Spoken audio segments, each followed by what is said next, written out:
National Herald case के अंदर Rahul Gandhi court ने जो फैसला दिया है सोनिया जी और राहुल जी को लेके, वो सत्ता के ऊपर सत्य की विजय हुई है।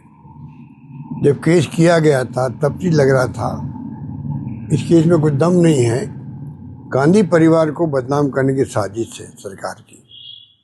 उसी रूप में पूरा देश इसको देख रहा था और वही सत्य सामने आया।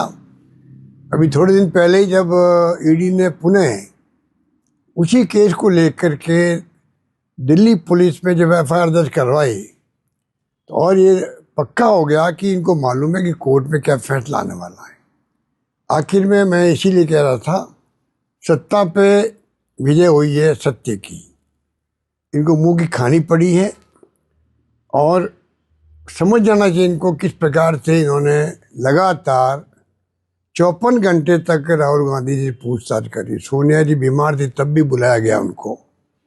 तो देश पूरा देख रहा है क्या हो रहा देश के अंदर और किस प्रकार से ये फैसला आया है।